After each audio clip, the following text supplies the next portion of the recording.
انہیں ہلاک کیا، یہ باتیں ان پر عبرت کے لیے واقع ہوئیں اور ہم آخری زمانہ والوں کی نصیحت کے واسطے لکھی گئیں۔ ڈاکٹر فرید کہتے ہیں کہ جو تاریخ نہیں پڑھتا وہ تاریخ دہراتا ہے۔ اس جملے کا اطلاق بنی اسرائیل پر کیسے ہوا اور آج کے دور میں ہم پر کیسے ہوتا ہے؟ اس کا پورا اطلاق ہوتا ہے کیونکہ پولس رسول نے ان کی غلطیوں اور ان کی تاریخ سے سبق لیا تاکہ کرنتھس کی کلیسیا کی سچائی کو بدل سکے۔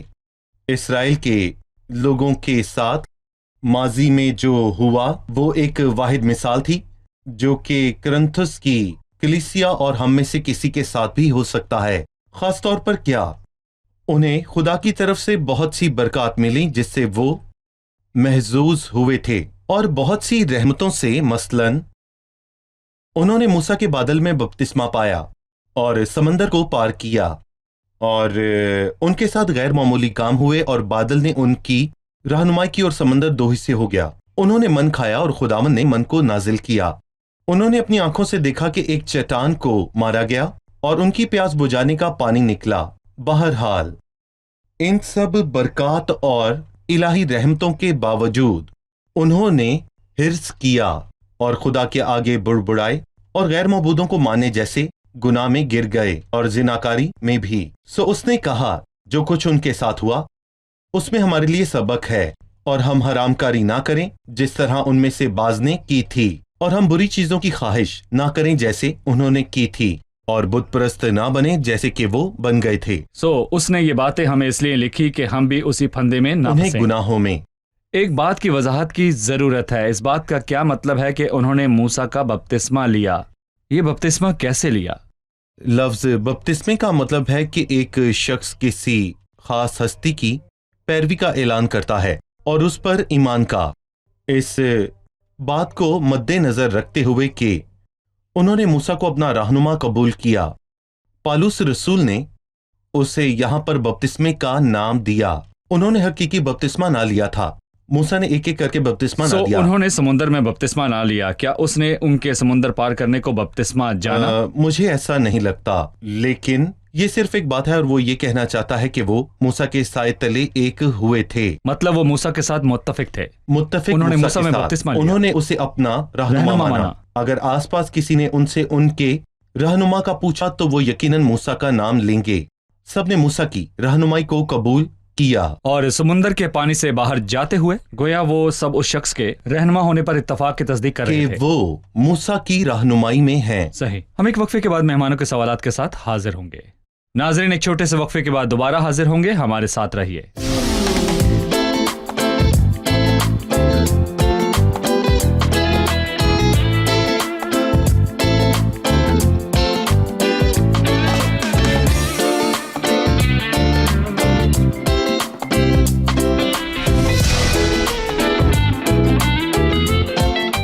خوش آمدید، آئیے چلتے ہیں مہمانوں کی جانب اور جانتے ہیں ان کا سوال۔ میرا سوال ہے، 5ویں آیت میں لکھا ہے مگر ان میں سے اکثروں سے خدا راضی نہ ہوا، اور اس کے بعد لکھا ہے کہ سانپوں نے انہیں ہلاک کیا اور اس کے بعد ہلاک کرنے والے سے ہلاک ہوئے۔ مجھے خوف ہے کہ کیا آج کے دور کا ایماندار نجات پانے کے بعد ہلاک ہو سکتا ہے؟ دراصل ایماندار کی بڑی تعداد کے اندر یہ خوف پایا جاتا ہے۔ اس مثال کی بنیاد پر کیا ایک ایماندار گناہ میں گرنے کے سبب سے ہلاک ہو سکتا ہے؟ دیکھیں، یہاں دو باتیں ہیں جن پر ہمیں غور کرنے کی ضرورت ہے۔ پہلی بات، وہ حقیقی ایمانداروں کی بات نہیں کر رہا جن کا خدا سے حقیقی تعلق ہے، اور پرانے عہد نامے کے نقطۂ نظر سے بھی۔ دوسری بات، ہمارے پاس کوئی ثبوت نہیں کہ یہ ہلاکت ابدی ہلاکت ہے، بلکہ یہ زمینی ہلاکت ہے۔ وہ خدا کی عدالت کی سزا کی زد میں آئے اور بیابان میں مرے، اور مجھے امید ہے جو ان کے ساتھ ہوا اور جو آج ہوتا ہے دونوں باتوں کو مکس نہیں کریں گے۔ اور اس آیت کو یقینی بنانے کے لیے ایک شخص حقیقی ایماندار ہے، لیکن میرا ایک سوال ہے، اس کی خصوصیات کیا ہیں؟ اس سے پہلے کہ ہم کہیں کہ اس کے ہلاک ہونے کے امکان ہے یا نہیں۔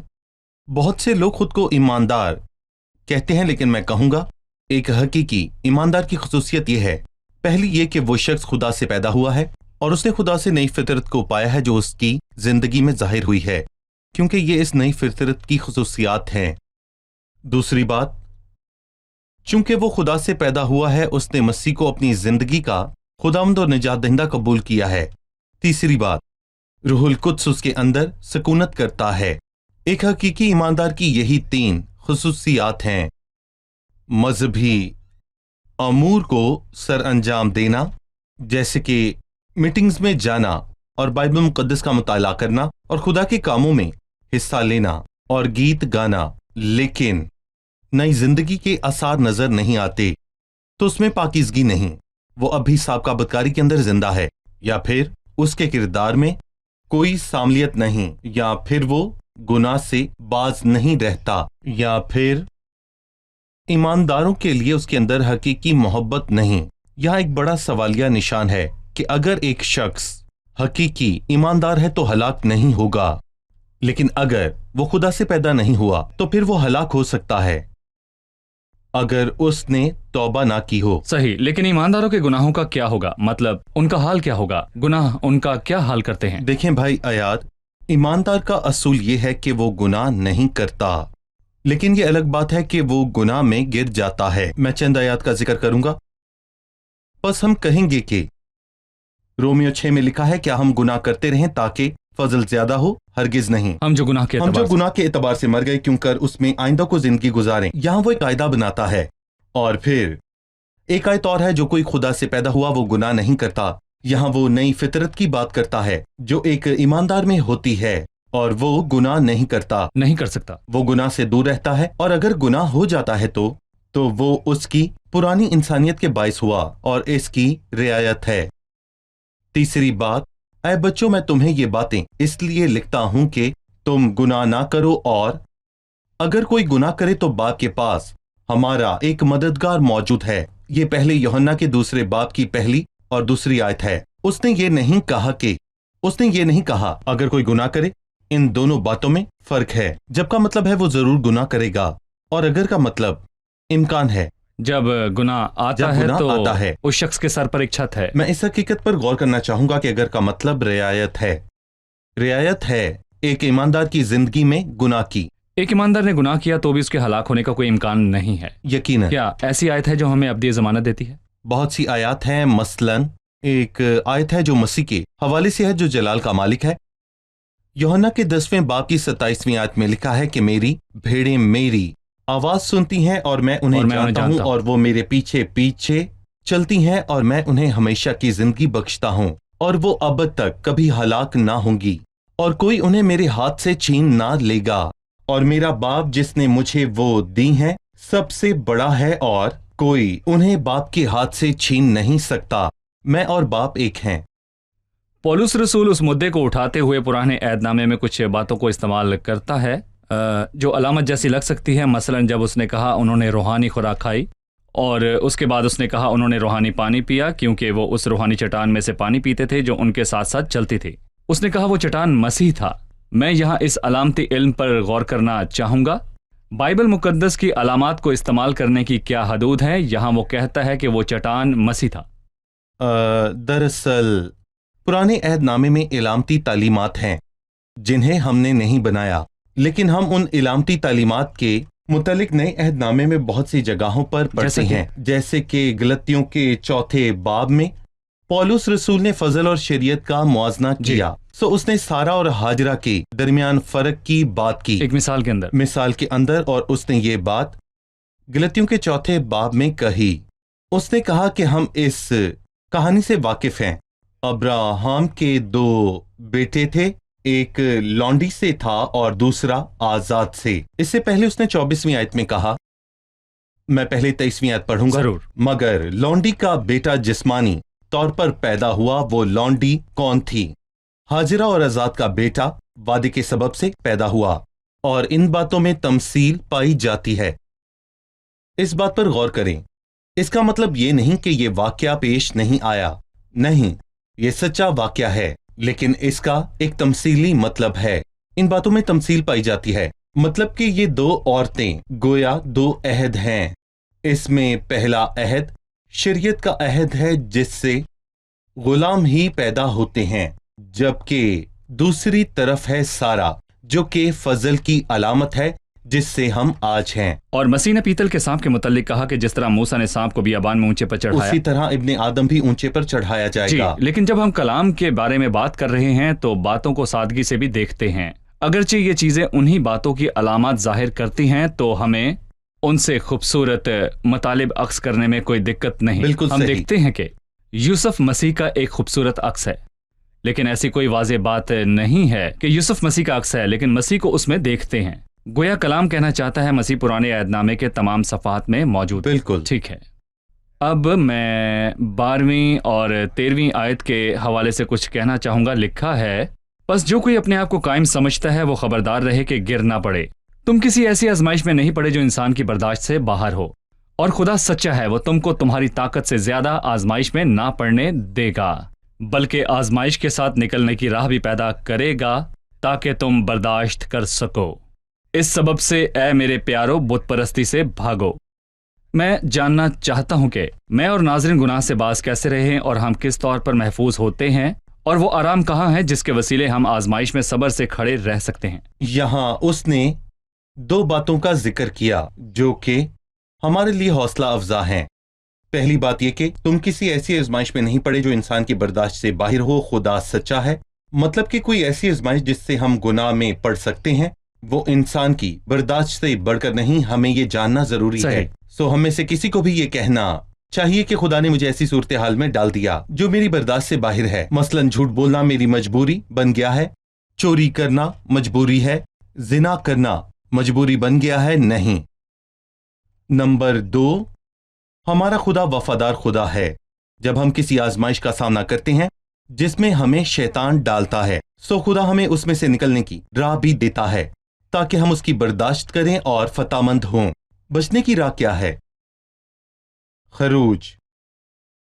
مثلاً تمام اچھی عمارتوں کے اندر ایک ایگزٹ ہوتا ہے جو نکلنے کا راستہ ہے، جی، جسے ہنگامی راستہ کہتے ہیں. کہلاتا ہے. ہنگامی راستہ خاص کر کے جب آگ لگ جاتی ہے، کہ اگر آپ کو الارم کی آواز سنائی دے کہ آگ لگ چکی ہے تو خود کو بچانے کی خاطر ہنگامی دروازوں سے نکل جائیں.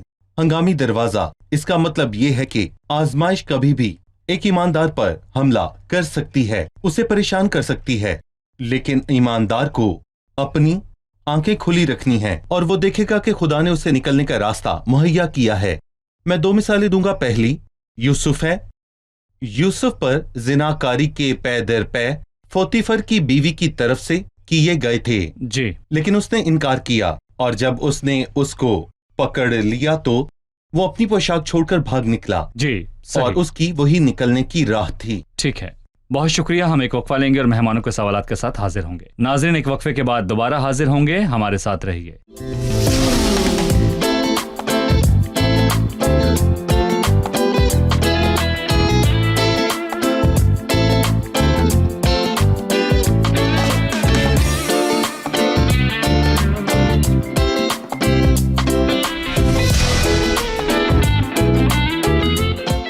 خوش آمدید. آئیے چلتے ہیں مہمانوں کی جانب اور جانتے ہیں ان کا سوال.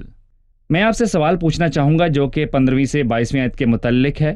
خدا ان کے فسح کے متعلق ہمیں مزید جاننا ہے. جی بھائی، ان آیات سے متعلق ہم خدا ان کے فسح کے متعلق مزید جاننا چاہیں گے. دراصل اس کے بہت سے پہلو ہیں. میں آج ایک اہم پہلو سے شروعات کروں گا. روٹی توڑنے کے نئے عہد نامے میں بہت سے نام ہیں.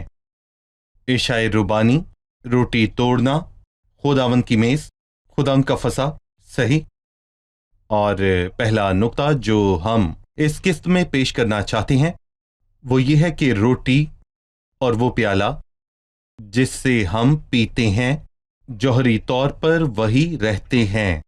جو کچھ ہیں روٹی روٹی ہی رہتی ہے، روٹی اور شیرہ، اور شیرہ شیرہ ہی رہتا ہے، اور اس کے جوہر میں کوئی تبدیلی نہیں آتی.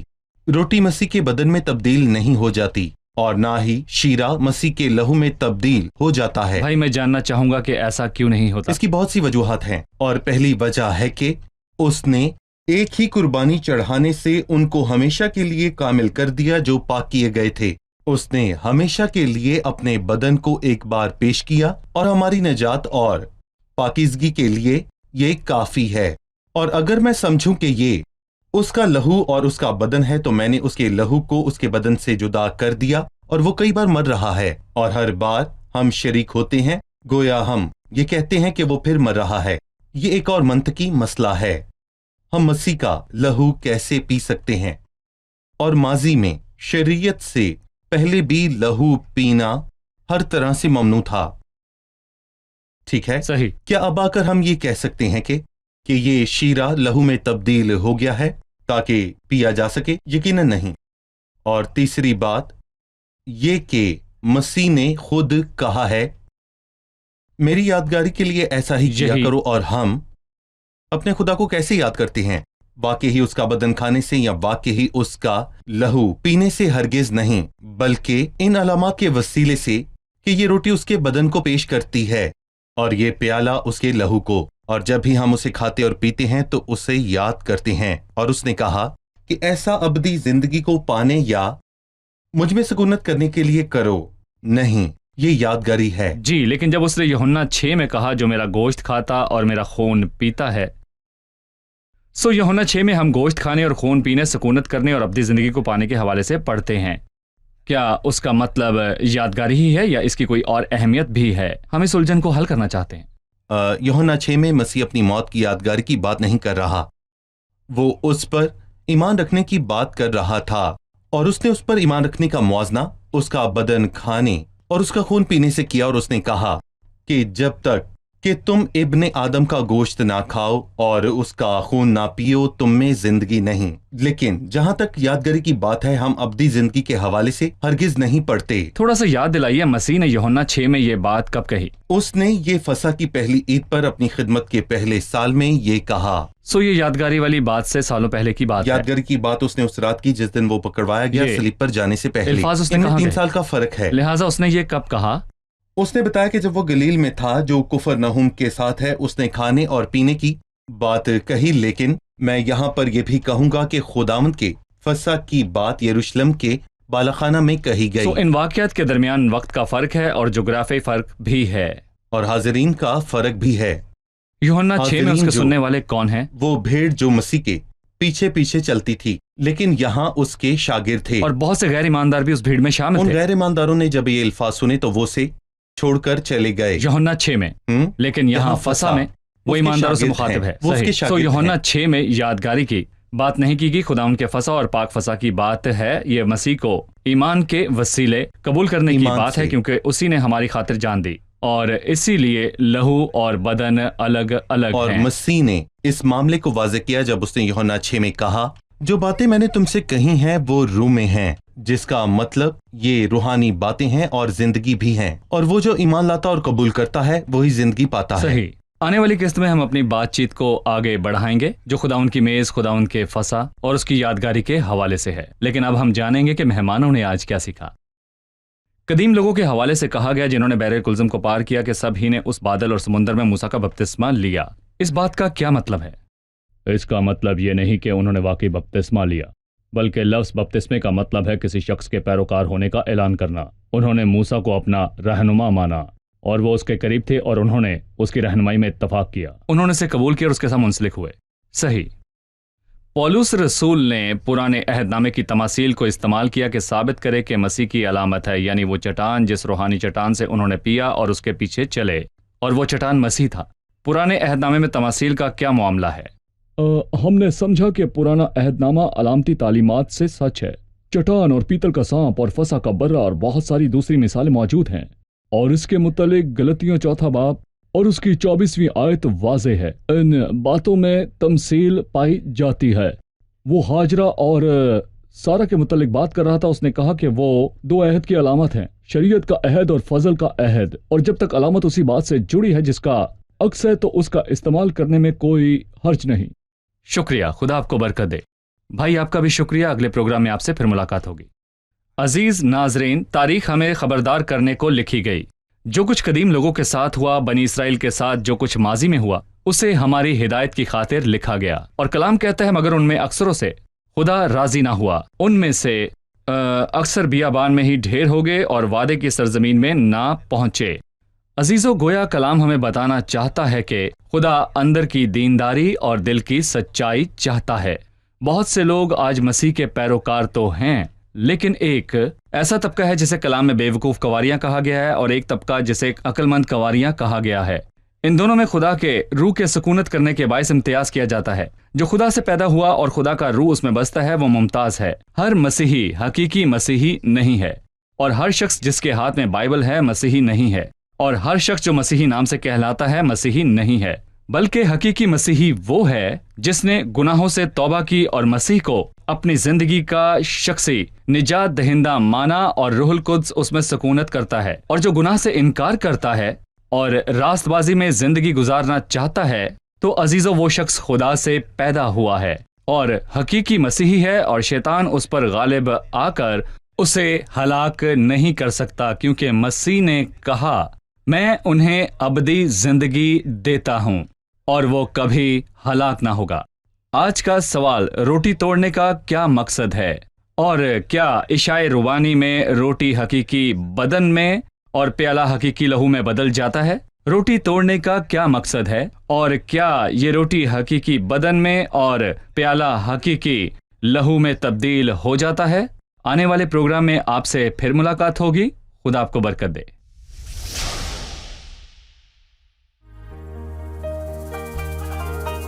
فانسى نفسك إذا وفكرن فيه واعبدان. فانسى نفسك إذا وفكرن فيه واعبدان. فانسى نفسك إذا وفكرن فيه واعبدان يسوع. اعبدان ربنا يسوع.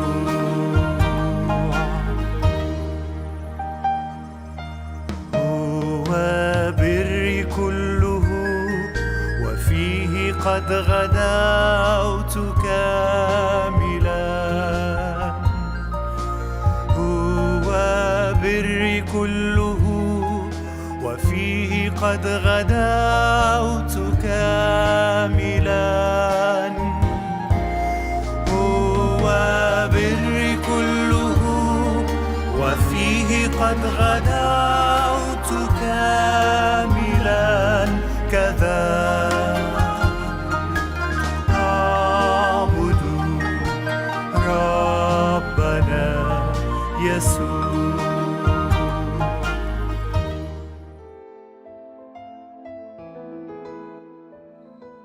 تیرا کلام رہے گا قائم پہاڑ جب نہ رہے خدایا. تیرے منہ کی ایک بات بھی ٹلے گی نہ چاہے کچھ بھی ہو.